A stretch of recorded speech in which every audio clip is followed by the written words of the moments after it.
भागवत भगवान की। हरे रामा रामा राम सीता राम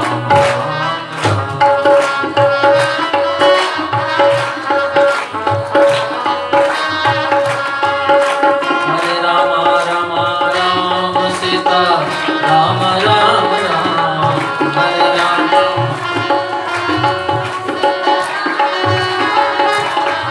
हरे रामा रामा राम सीता राम राम राम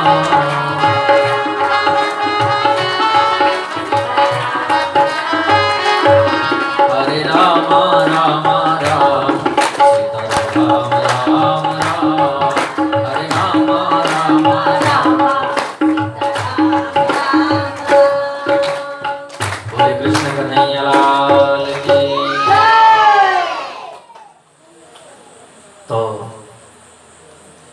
तीसरी पुत्री जिसका नाम है प्रसूति, और प्रसूति का विवाह दक्ष प्रजापति से हो गया। दक्ष प्रजापति से हुआ तो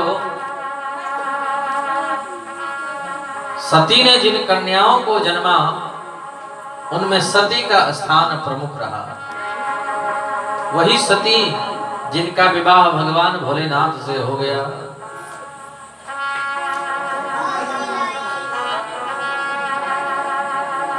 और गोस्वामी तुलसीदास जी कहते हैं, एक बार त्रेता युग माही शंभु गए कुंभज ऋषि पाही संग सती जग जननी भवानी ऋषि पूजे अखिलेश्वर जाने। राम कथा मुनि बर्ज बखानी सुनी महेश परम सुख माने। वहां पर गए अगस्त ऋषि के पास में कथा सुनने के लिए, लेकिन भोलेनाथ कथा सुने, सती कथा नहीं सुनी। आगे जब बढ़े, भगवान लीला कर रहे थे। भगवान राम अपनी पत्नी को ढूंढते हुए जा रहे थे। हे खगमृग हे मधुकर श्रेणी तुम देखी सीता मृग नयनी। भोले बाबा पहचान गए, ये तो हमारे भगवान है, परमात्मा है, इष्ट है। प्रणाम किया, लेकिन सती प्रणाम नहीं की। सती इसलिए नहीं प्रणाम की कि ये भगवान होते तो विरही की तरह क्यों रोते। यदि ये भगवान होते तो इनको पता नहीं होता कि हमारी पत्नी कहां गई। सती को शंका हो गया, बुद्धि खराब।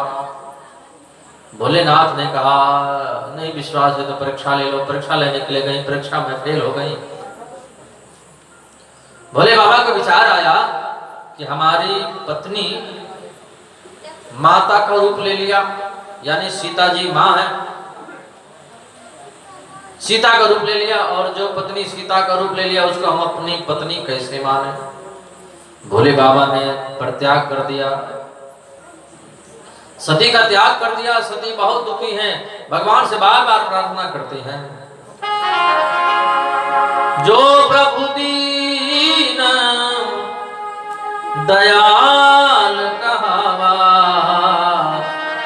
आरत हरन वेद अस गावा। या तो हमारा भोले बाबा, हमारी भोले बाबा से मुलाकात हो जाए, या तो हमारी मृत्यु हो जाए। इधर दक्ष ने कनखल में यज्ञ का आयोजन किया।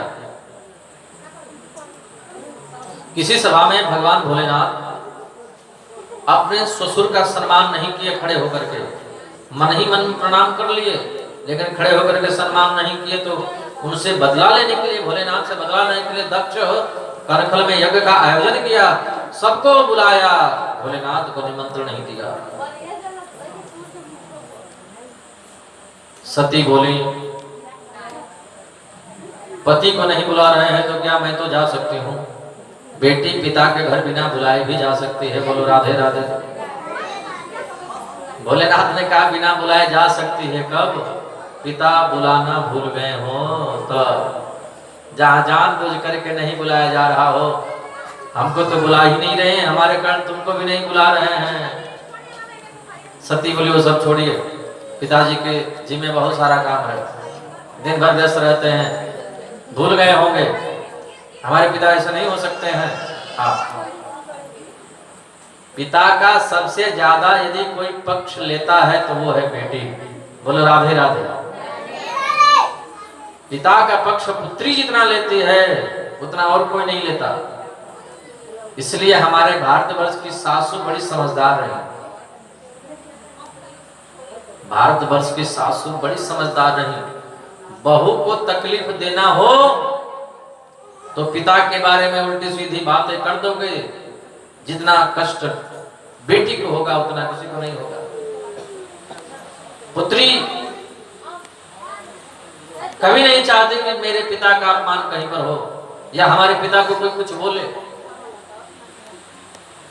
पर सासू उसको तकलीफ देना हो बहू को तो पिता के बारे में उल्टा सीधा बस बोल दे। हाँ, और एक बात आपको बता दें, मैया जानकी जब मिथिला से आई तो विवाह में शादी में कुछ बर्तन मिले थे। उन बर्तनों में भोजन बनता था। तो सीता जी जब वो बर्तन साफ करती थी तो भीतर के भाग को साफ करती थी, बाहर भाग छोड़ देते थे। कौशल्या जी ने देखा, लेकिन सोचती कि बोलूं कि ना बोलूं। रोज रोज देखें, लेकिन एक दिन रहा नहीं गया। कौशल्या जी ने कहा, बेटी मैं रोज देखता हूं तो बर्तन साफ करती है, जिसमें भोजन बनता है, चावल बनता है, भात पकता है, उसको तो रोज साफ करती है, पर ऊपर वाले भाग को छोड़ देती है।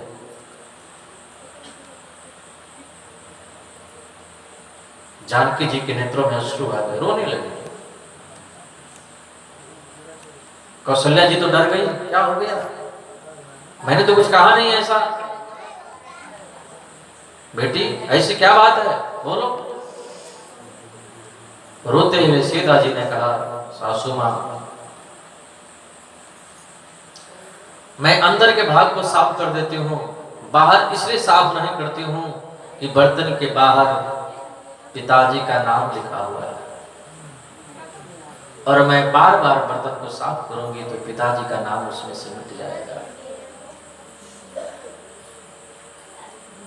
ये है बेटी।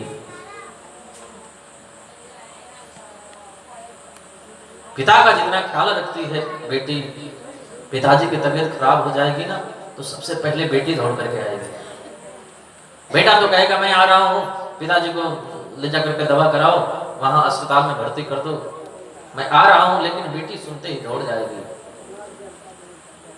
बेटा पैसा खर्च कर देगा, दवा ला करके दे देगा, पिताजी समय से खा लेना, लेकिन पिताजी की तबीयत ज्यादा बिगड़ जाएगी तो बेटी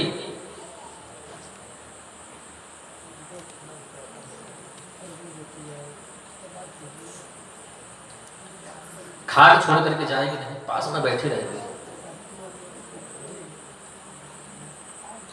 पता नहीं कब पिताजी की तबीयत और ज्यादा खराब हो जाए, पता नहीं कब प्राण छूट जाए।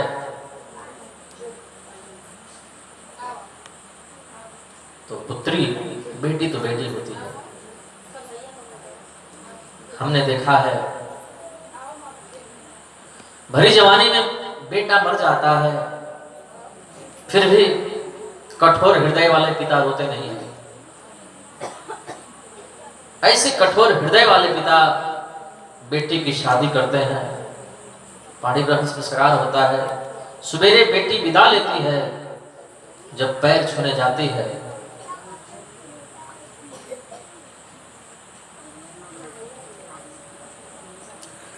ऐसे कठोर हृदय वाले पिता भी अपने आंसुओं को रोक नहीं पाते। पिता और पुत्री का संबंध बड़ा अनूठा है।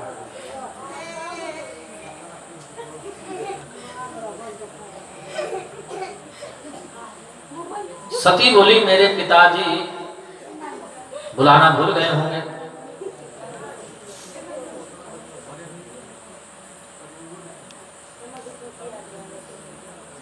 आप लोगों को बोलना है ना तो उधर जाके बैठ जाइए।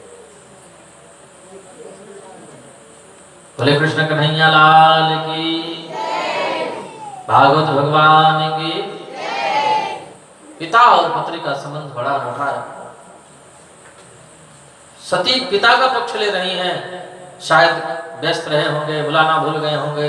भोले बाबा ने सारी बातें बता दी, देवी मत जाओ, जानबूझ करके नहीं बुलाया जा रहा, जाओगी तो फिर कल्याण नहीं है। आवत ही हर से नहीं, नैनन नहीं स्नेह, तुलसी तहाँ न जाए, चाहे कंचन बरसे में।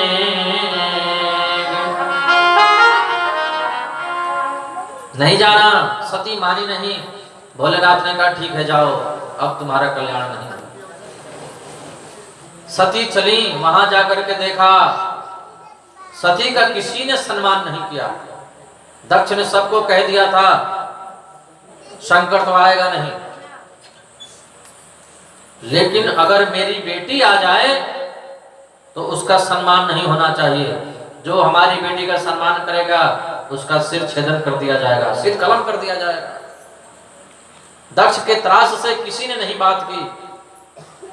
बहनों ने देखा बिना निमंत्रण के ये आई है, बहनों ने व्यंग किया। एक बहन बोली हमने सुना है कि आपको निमंत्रण नहीं गया था। ऐसी ऐसी बातें बोल रही हैं जैसे सती के हृदय में तीर जैसा चुभे। एक बहन बोली क्यों जीजाजी श्मशान भूमि पर ही रहते हैं कि मकान बनवाए हैं। दूसरी बहन बोली क्यों जीजाजी कपड़ा वपड़ा पहनते हैं कि ऐसे ही बाघ हम पर लपेटे रहते हैं। ऐसी ऐसी बातें व्यंग बोल रही हैं। सती को तकलीफ हो रहा है, लेकिन फिर भी सती का कलेजा माना नहीं।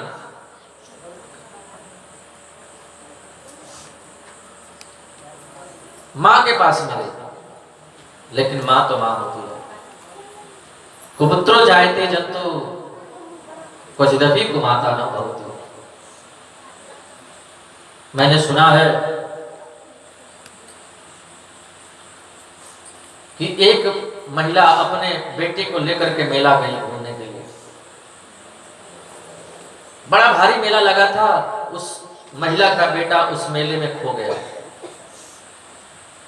दूसरी औरत ने उस बेटे को चुरा लिया, लेकर के अपने घर चली गई। अब जिसका बेटा था वो माँ बहुत रोए, बहुत विलाप करे, बहुत खोजबीन किया, बेटा नहीं मिला। 1 साल के बाद फिर मेला वही आया। वो माँ आस लेकर के आई कि शायद मेरा बेटा इस मेले में मिल जाए। वो माँ आई, देखा अपने बेटे को, पहचान गई, छीन लिया अपने बेटे को। मेरा बेटा है, मुझे दे दो। जो बच्चे को चुराई थी वो बोली मेरा बेटा है, वो बोले मेरा बेटा है। प्रमाण। जिसका बच्चा था वो बोली इसके पीठ पर तिल है। दोनों मां आपस में छीना झपटी करने लगी। पुलिस पकड़ करके ले गई। कोर्ट में हाजिर हुए दोनों। जो असली मां है वो कही मेरा बेटा है, जो नकली मां है वो बोली मेरा बेटा है। जज साहब ने कहा अभी हम फैसला सुनाते हैं कि बेटा किसका है। एक काम करो, तलवार लाओ। तलवार ला करके बच्चे को बीच में से चीर दो, काट दो, और दोनों को आधा आधा बांट दो।